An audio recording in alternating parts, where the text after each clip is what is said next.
6 de março de 1981.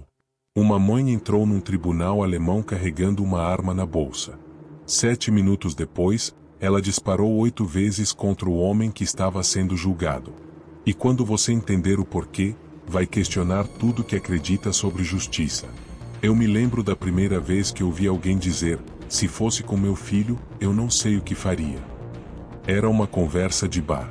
Daquelas que acontecem quando aparece uma notícia horrível no jornal. Todo mundo concordando, balançando a cabeça, dizendo o que faria se estivesse no lugar daqueles pais.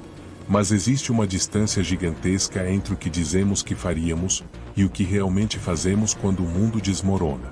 Porque é fácil falar de vingança quando ela é hipotética. Quando é uma fantasia de justiça que mora só na nossa cabeça. Mas quando a dor é real, quando o vazio é insuportável, quando o sistema que deveria te proteger parece estar protegendo quem te destruiu, aí as coisas mudam completamente. Minha mãe perdeu minha irmã mais nova num acidente de trânsito quando eu tinha 12 anos. O motorista estava alcoolizado. Fugiu do local. Levou 6 meses para a polícia encontrar ele. 6 meses de investigação, de espera, de angústia sem fim. Eu via minha mãe definhar. Não de tristeza só, mas de impotência. De raiva sem direção. De uma sede de justiça que o sistema legal simplesmente não conseguia saciar rápido o suficiente. Ela acordava no meio da noite. Andava pela casa como um fantasma. Olhava fotos antigas e chorava em silêncio. Lembro dela dizendo uma noite, olhando para a parede da sala, com os olhos vazios: se eu tivesse ele na minha frente agora, não sei se conseguiria me controlar. Ela nunca fez nada. O homem foi condenado, cumpriu pena reduzida, saiu. Vida que segue. O mundo continuou girando como se nada tivesse acontecido. Mas aquela frase ficou comigo. Ecoou na minha cabeça por anos. Porque eu percebi algo fundamental. Existe um abismo entre a pessoa que você é e a pessoa que você pode se tornar quando te tiram o que há de mais sagrado. E é exatamente nesse abismo que Marianne Bachiller morava em 1981. Marianne não disse que ia fazer algo. Ela simplesmente fez. Na frente de juízes, advogados, jornalistas, seguranças. Com a sala cheia. Com as câmeras rolando. Com o mundo inteiro assistindo. E quando você entender a história completa, vai perceber que aqueles 7 minutos dentro daquele tribunal não foram sobre raiva. Foram sobre algo muito mais complexo. Algo que mistura justiça, trauma, abandono do Estado e uma pergunta que nenhum sistema legal consegue responder. O que uma mãe deve fazer quando a lei falha? Hoje vou te contar a história real de Marianne Bachiller. A mulher que a imprensa chamou de a mãe da vingança. A mulher que dividiu a Alemanha inteira ao meio. E a mulher que nos força a encarar uma verdade incômoda sobre até onde podemos ir quando nos tiram tudo. Esta é uma história sobre dor. Sobre justiça. Sobre o momento em que o contrato social se rompe e uma pessoa decide que não vai mais esperar pelo sistema. Maio de 1980. Lübeck, Alemanha. Anna Bachiller tinha 7 anos. Cabelo loiro, olhos claros, sorriso que iluminava qualquer sala onde ela entrava. Filha de Marianne, uma mãe solteira que trabalhava como garçonete para sustentar as duas. A vida não era fácil. Nunca foi. Marianne tinha um passado complicado. Relacionamentos abusivos que deixaram marcas profundas. Tinha até perdido a custódia de Anna por um tempo, quando as coisas ficaram muito ruins. Mas estava reconstruindo. Peça por peça. Dia após dia. Lutando para ser a mãe que Anna merecia. E Anna era tudo para ela. Absolutamente tudo. Não era só amor maternal. Era redenção. Era propósito. Era a razão pela qual Marianne acordava toda manhã e seguia em frente apesar de tudo. No dia 5 de maio de 1980, Anna saiu para brincar perto de casa. Como em qualquer tarde normal de primavera. Como milhares de crianças fazem todos os dias em todas as cidades do mundo. Ela nunca voltou. Klaus Grabowski tinha 35 anos. Era açougueiro de profissão. Tinha uma aparência comum, normal, até inofensiva. Mas por trás dessa fachada, morava um predador. E era um criminoso condenado anteriormente. Ele já tinha cumprido pena por crimes graves contra menores. Crimes que deixavam claro o tipo de pessoa que ele era. Mas estava livre, solto, morando na mesma vizinhança que famílias com crianças pequenas. Sem monitoramento real. Sem restrições significativas. Sem ninguém vigiando. O sistema tinha soltado ele de volta para a sociedade como se ele fosse uma pessoa reformada. Como se alguns anos de prisão tivessem curado o que estava quebrado dentro dele. Não era. E nunca seria. Grabowski atraiu Anna para sua casa com a promessa de mostrar 2 gatinhos que ele tinha acabado de adotar. Uma isca simples. Inocente. Do tipo que funciona com crianças que ainda confiam no mundo. Ela entrou. Inocente. Confiante. Animada com a ideia de ver os bichinhos. Do jeito que crianças de 7 anos são quando ainda não entendem que pessoas ruins podem ter rosto comum. Que monstros não parecem monstros até ser tarde demais. Ele cometeu um crime horrível contra ela. Um crime que palavras não conseguem descrever adequadamente. E depois, tomado pelo pânico de ser preso de novo, de voltar para a cadeia, ele tirou a vida da menina usando uma meia calça. Depois escondeu o corpo dela numa caixa de papelão velha que tinha no porão. E mais tarde, quando a noite caiu e as ruas ficaram vazias, jogou a caixa num canal próximo. Como se fosse lixo. Como se Anna fosse descartável. Quando encontraram Anna dias depois, Mariane entrou em colapso total. Não foi só a perda. Não foi só a dor de perder uma filha. Foi a forma. Foi a violência inimaginável. Foi o fato de que aquilo deveria ter sido evitado. Porque Grabowski já tinha mostrado quem era. Já tinha destruído outras vidas. Já tinha provado que era perigoso. E mesmo assim o sistema permitiu que ele ficasse perto de crianças. Permitiu que ele respirasse o mesmo ar que elas. Que morasse na mesma rua. Mariane não conseguia dormir. Cada vez que fechava os olhos, via o rosto da filha. Ouvia o riso dela. Sentia o cheiro do cabelo dela. Não conseguia comer. A comida tinha gosto de cinzas na boca. Não conseguia respirar direito. Era como se alguém estivesse sempre pressionando o peito dela. E o pior ainda estava por vir. Porque a dor da perda era apenas o começo. O julgamento de Grabowski começou em março de 1981. Quase um ano depois da morte de Anna. Um ano inteiro de espera. De angústia. De noite sem dormir. Mariane estava lá todos os dias. Chegava cedo. Sentada sempre no mesmo lugar. Silenciosa. Observando. Vendo aquele homem tentar se defender. Vendo os advogados dele fazerem seu trabalho. E a defesa dele? A estratégia que o advogado escolheu usar? Ele alegou que Anna tinha iniciado o contato. Que uma criança de 7 anos, uma menina inocente que mal sabia amarrar os próprios sapatos, havia provocado um homem adulto de 35 anos. Que Grabowski era vítima de uma sedução. Que ele só fez o que fez porque entrou em pânico quando ela ameaçou contar para a mãe sobre o suposto relacionamento que tinha. Pensa nisso por um momento. Deixa isso afundar. Um homem de 35 anos. Criminoso condenado. Com histórico documentado de crimes contra crianças. Dizendo que uma criança de 7 anos o havia seduzido. Que ela era culpada. E o tribunal permitiu esse argumento.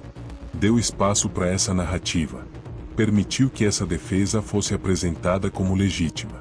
Isso significa que o sistema legal alemão, naquele momento histórico, deu espaço para uma narrativa onde uma criança morta, que não podia mais se defender, era culpabilizada pelo próprio crime horrível cometido contra ela. Para Mariane, sentada naquela sala fria de tribunal, o que estava acontecendo era claro: eles não estavam julgando Grabowski. Estavam julgando Anna. Estavam transformando a vítima em ré. Estavam protegendo o criminoso enquanto sujavam a memória da criança inocente. Dia após dia, ela ouvia advogados bem vestidos, bem pagos, usando palavras técnicas e argumentos jurídicos para transformar o assassino da filha dela numa vítima. E transformar Anna numa vilã. Qualquer pessoa que já passou pelo sistema de justiça sabe uma verdade dolorosa. Às vezes, o processo legal não traz justiça. Traz revitimização. Traz humilhação. Traz procedimentos burocráticos que parecem projetados para proteger o agressor. Traz a sensação nauseante de que você está sendo punido por ter sido ferido. E quando isso acontece, quando você percebe que as instituições que deveriam te proteger, que deveriam estar do seu lado, estão te falhando de forma tão grotesca, algo quebra dentro de você. Algo fundamental se rompe. Porque todos nós temos uma linha. Um limite invisível. Um ponto onde o civilizado em nós entra em guerra com o primitivo. Onde a confiança no sistema vira desespero total. Onde a paciência vira fúria. E a pergunta que fica é: o que você faz quando cruza essa linha? Quando não há mais nada segurando você. 6 de março de 1981. Mariane acordou naquele dia sabendo exatamente o que ia fazer. Não havia mais dúvidas. Não havia mais hesitação. A decisão estava tomada. Ela tinha conseguido uma arma calibre 22 alguns dias antes. Ilegalmente, através de contatos do submundo. Tinha praticado atirando em garrafas vazias no porão escuro de um amigo. Não era uma atiradora experiente. Nunca tinha segurado uma arma antes na vida. Mas estava determinada. Focada. Ela colocou a arma dentro da bolsa de couro marrom que sempre carregava. Vestiu um casaco discreto, nada chamativo. Prendeu o cabelo num coque simples. Olhou no espelho por um longo momento. E foi ao tribunal como em todos os outros dias das últimas semanas. Ninguém suspeitou de nada. Ninguém parou ela. Ninguém revistou a bolsa. Segurança de tribunal na Alemanha de 1981 não era como é hoje. O julgamento começou pontualmente às 9 da manhã. Grabowski estava lá, sentado entre seus 2 advogados de terno escuro. Calmo. Quase entediado. Folheando alguns papéis. Como se aquilo fosse só mais um procedimento burocrático chato. Mais um dia de trabalho. Mariane esperou. Paciente. Controlada. 7 minutos depois do início da sessão, quando o juiz estava lendo algum documento técnico, ela se levantou da cadeira. Caminhou até a frente da sala. Passos firmes. Determinados. Cada passo ecoando no piso de madeira. As pessoas começaram a olhar. Curiosas. Confusas. O que aquela mulher estava fazendo? Ela tirou a arma da bolsa. E disparou. O primeiro tiro atingiu as costas de Grabowski com um barulho seco, alto, que fez todo mundo na sala congelar por um segundo. Ele se virou na cadeira, surpreso, com os olhos arregalados, sem entender o que estava acontecendo. Sem processar. Ela continuou atirando. Segundo tiro. Terceiro. Quarto. Agora as pessoas gritavam. Advogados se jogavam no chão buscando proteção. Seguranças corriam em direção a ela, mas estavam longe demais. Quinto. Sexto. Sétimo. Grabowski caiu da cadeira. Sangue se espalhando pelo chão imaculado do tribunal. Manchando a madeira clara. Formando uma poça que crescia rapidamente. O 8º tiro acertou quando ele já estava caído no chão, imóvel. Mariane parou. Abaixou a arma lentamente. E não resistiu quando os seguranças finalmente chegaram até ela. Ela não tentou fugir. Não tentou disparar contra mais ninguém. Não gritou justificativas. Não disse uma palavra sequer. Simplesmente, parou. Deixou que tirassem a arma da mão dela. Deixou que a algemassem. Deixou que a levassem. Como se aquele fosse o único objetivo. Como se tudo que importava no mundo inteiro tivesse se resumido àqueles 8 tiros. Como se ela tivesse vivido apenas para aquele momento. Do ponto de vista legal, Mariane cometeu homicídio premeditado em frente a dezenas de testemunhas oculares. Não há absolutamente nenhuma dúvida jurídica sobre o que aconteceu. Os fatos são cristalinos. Mas o que realmente aconteceu naquela manhã foi muito mais profundo que um simples crime. O que aconteceu foi uma mãe decidindo que o Estado tinha falhado tão completamente, tão grotescamente, que ela precisava se tornar o próprio Estado. Juíza, júri, carrasco. Tudo ao mesmo tempo. Ela não atirou por raiva cega e descontrolada. Não foi um ato impulsivo de fúria momentânea. Atirou porque aquele tribunal, aquele sistema legal, aqueles homens de toga preta estavam permitindo que a memória da filha dela fosse destruída pela segunda vez. Estavam permitindo que Ana fosse culpabilizada póstumamente pelo próprio assassinato. E Mariane decidiu que isso não ia acontecer. Não enquanto ela ainda tivesse força para segurar uma arma. Existe um momento em toda grande tragédia humana onde você é forçado a decidir algo fundamental. Eu aceito que o mundo é profundamente injusto e sigo em frente, ou eu faço algo completamente irrevogável para forçar o mundo a reconhecer minha dor. Mariane escolheu o irrevogável. Porque todos nós já sentimos, em algum nível, aquela impotência esmagadora. Aquela raiva fervendo por baixo da pele de ver alguém que te machucou profundamente recebendo tratamento melhor do que você. Aquela vontade quase incontrolável de gritar chega quando o sistema te ignora repetidamente. A diferença entre nós e Mariane é simples, a maioria de nós nunca age. Mariane agiu. Mariane foi presa imediatamente após os disparos e levada a julgamento por homicídio alguns meses depois. Mas algo absolutamente extraordinário aconteceu. A Alemanha se dividiu. E não foi uma divisão pequena ou silenciosa. Foi uma ruptura social massiva. Não sobre se ela tinha feito aquilo, isso era fato indiscutível e filmado. Mas sobre se ela deveria ser punida com todo o rigor da lei. Milhares de pessoas saíram às ruas em apoio a ela. Manifestações espontâneas em múltiplas cidades. Cartas chegavam de todo o país, dezenas por dia, expressando solidariedade. Flores eram deixadas diariamente do lado de fora da prisão onde ela aguardava julgamento. Petições circulavam pedindo clemência, perdão, compreensão.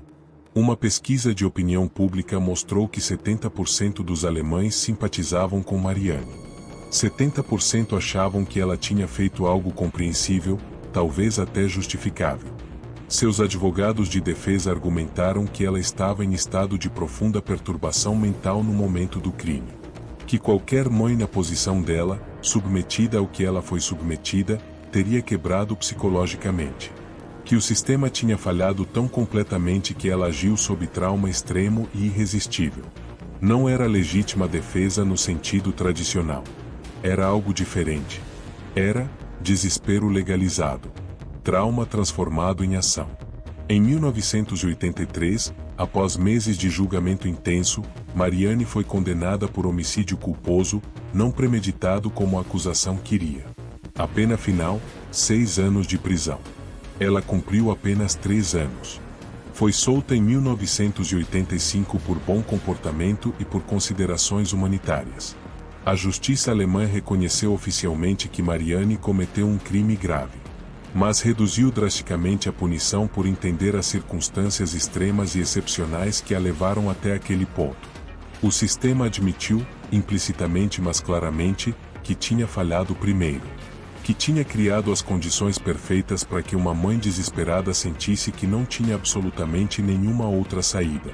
Que a vingança dela, embora tecnicamente ilegal, era humanamente compreensível. Nós queremos desesperadamente que a lei seja objetiva, fria, matemática, que trate todos os casos iguais sem considerar emoções.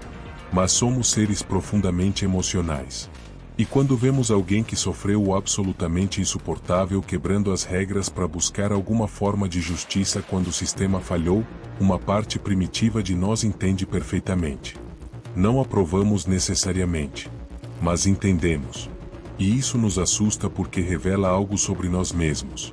Porque o caso Mariane expõe a fragilidade fundamental do contrato social que mantém a civilização funcionando.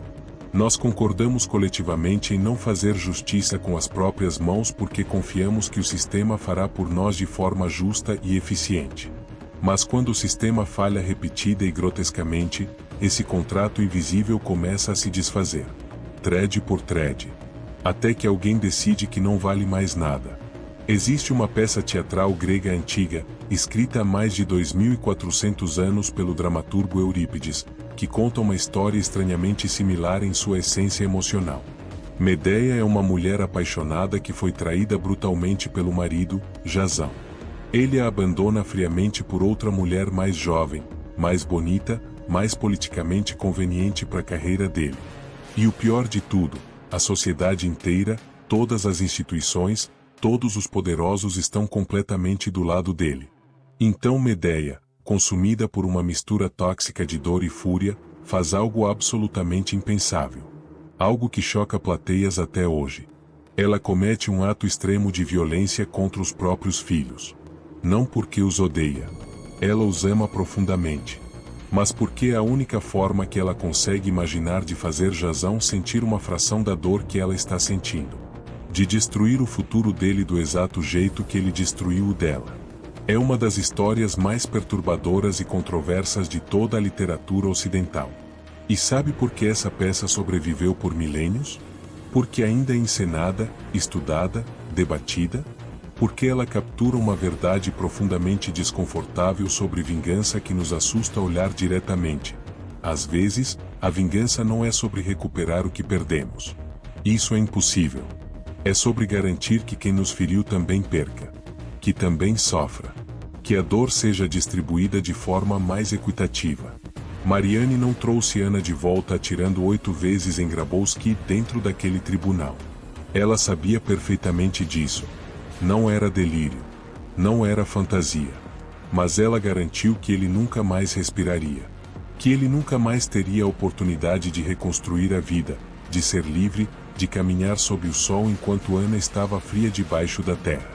Foi desproporcional sob a ótica da lei? Tecnicamente, sim. Foi compreensível sob a ótica da experiência humana? Difícil argumentar que não. A diferença crucial entre Medeia e Mariane, e isso importa filosoficamente, é que Medeia descontou sua fúria em inocentes absolutos para ferir indiretamente o culpado. Mariane atirou diretamente no homem culpado. Sem intermediários. Sem vítimas colaterais. E talvez seja exatamente por isso que o público alemão simpatizou tão massivamente com ela. Porque no fundo, debaixo de todas as camadas de civilização e moralidade, existe uma lógica brutal mas cristalina no que ela fez. Ela não descontou em terceiros inocentes. Não machucou pessoas aleatórias. Ela mirou especificamente no homem que destruiu sua vida completamente. E isso, ressoa em algo muito primitivo dentro de nós. Lembra da história que contei no início? Do meu pai e do irmão que roubou a herança da família inteira? Durante muitos anos da minha vida, eu sinceramente achei que meu pai tinha sido fundamentalmente fraco por não reagir. Por não processar agressivamente, por não confrontar violentamente, por simplesmente deixar para lá e seguir em frente. Hoje, com mais idade e experiência, eu entendo de forma completamente diferente. Porque meu pai fez uma escolha consciente e difícil. Ele decidiu deliberadamente que viver bem, que construir uma vida boa apesar de tudo, era vingança suficiente. Que não carregar ódio corrosivo todos os dias era mais poderoso do que acertar as contas. Mas Mariane não teve essa opção disponível. Ela não podia simplesmente viver bem enquanto o homem diretamente responsável pela morte horrível da filha estava sendo tratado como vítima dentro de um tribunal. Ela não podia deixar para lá e seguir em frente enquanto advogados bem pagos argumentavam seriamente que Ana, uma criança de 7 anos, tinha provocado e até iniciado o que aconteceu com ela. A escolha do meu pai funcionou razoavelmente bem porque o sistema, embora muito imperfeito e frustrante, ainda existia minimamente. Ainda oferecia algum caminho, alguma possibilidade de justiça eventual. Mariane perdeu completamente a fé no sistema. Viu ele falhar de forma tão grotesca que não sobrou nada. E quando você perde isso totalmente, resta apenas você, sua dor insuportável, e suas escolhas impossíveis. Vingança não é sobre justiça. Nunca foi realmente sobre isso. Justiça verdadeira é fundamentalmente restaurativa. Tenta equilibrar a balança que foi desequilibrada. Tenta reparar o que foi quebrado na medida do humanamente possível. Vingança é puramente destrutiva. Não restaura absolutamente nada. Não traz ninguém de volta. Não cura feridas. Só garante que a dor insuportável seja compartilhada mais amplamente. Que o sofrimento seja distribuído. E o mais assustador de tudo? Às vezes, quando tudo mais falhou, isso é literalmente tudo que nos resta. A única ação que ainda parece possível. Não estou de forma alguma dizendo que Mariane fez a coisa moralmente certa. Não estou advogando por justiça vigilante. Estou simplesmente dizendo que ela fez a única coisa que ainda conseguia fazer quando absolutamente tudo que a impedia de fazer aquilo, a lei, a esperança, a fé no sistema, o contrato social, desmoronou completamente ao redor dela. Então eu te deixo com esta reflexão final. Se você perdesse o que há de mais sagrado e precioso na sua vida inteira, e o sistema que prometeu solenemente te proteger falhasse de forma completa e grotesca, e a pessoa diretamente responsável por tudo estivesse ali, bem na sua frente, protegida por leis e procedimentos que você não respeita mais, você seria capaz de fazer exatamente o que Mariane fez naquela manhã? Ou mais importante ainda, você seria capaz de não fazer? Porque talvez a verdadeira medida da nossa humanidade, do que realmente somos por dentro, não seja o que fazemos quando tudo está funcionando bem e a vida é boa, mas sim quem escolhemos ser. Que decisões tomamos, quando absolutamente tudo está destruído ao nosso redor.